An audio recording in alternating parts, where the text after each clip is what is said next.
Welcome to everyday cooking. இன்னும் எங்கள் சேனலுக்கு சப்ஸ்கிரைப் பண்ணாமல் இருக்கிறீங்களா? மறக்காமல் கிளிக் பண்ணுங்கள் சப்ஸ்கிரைப் பட்டனையும் பெல் ஐக்கானையும். எப்போது எங்களோட கனெக்டடாக இருங்க அண்ட் சப்ஸ்கிரிப்ஷன் ஃப்ரீ.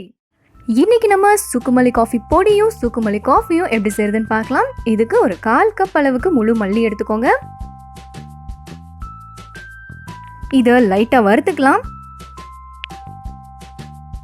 மல்லி வறுப்படுறதுக்கு கொஞ்சம் ஜாஸ்தி நேரம் ஆகும், அதனால தான் அதை ஃபர்ஸ்ட் போட்டிருக்கோம். இதோட இப்போ சேர்க்கலாம் 1 டீஸ்பூன் மிளகு, 1/2 டீஸ்பூன் சீரகம், ஒரு 2-3 நிமிஷம் அதை நல்லா வறுத்துக்கலாம்.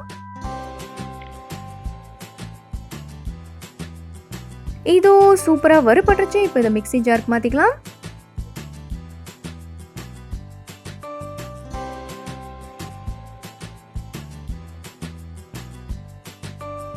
இதை நீங்கள் எவ்வளோ தூரம் பொடியாக அரைக்க முடியுமோ அவ்வளோ தூரம் பொடியாக அரைச்சிக்கோங்க.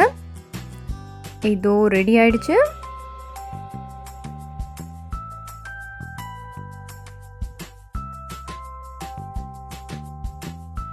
இதோடு சேர்க்கலாம் 1/2 கப் அளவுக்கு சுக்கு பொடி. எல்லாம் நல்லா கலந்து விடுங்க. இதோ நம்மளோட சுக்குமல்லி காஃபி பொடி ரெடி ஆயிடுச்சு. இது நல்லா வறுத்து அரைக்கிறதுனால வாசமாக இருக்கும். நல்லா ஏர்டைட் கண்டெய்னரில் போட்டு அடைச்சி வைங்க. 2-3 மாதம் கூட வச்சுக்கலாம்.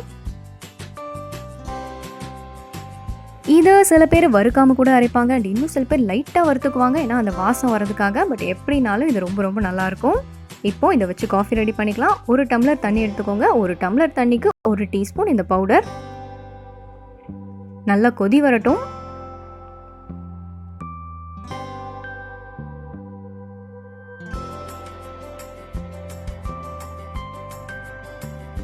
இதோ சூப்பராக கொதிக்க ஆரம்பிச்சிருச்சு. இப்போ நான் இதோட வெல்லம் சேர்க்க போகிறேன்.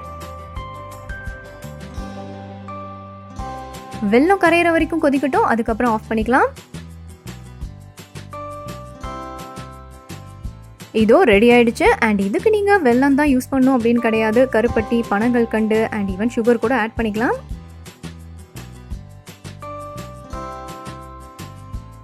மணக்க மணக்க தொண்டைக்கு எதமான சூப்பரான சுக்குமல்லி காஃபி இங்கே ரெடி ஆயிடுச்சு. கண்டிப்பாக ட்ரை பண்ணுங்கள். வேறொரு இன்ட்ரெஸ்டிங்கான ரெசிபியோடு உங்களை சந்திக்கிறோம். மறக்காம எங்கள் சேனலுக்கு சப்ஸ்கிரைப் பண்ணுங்கள்.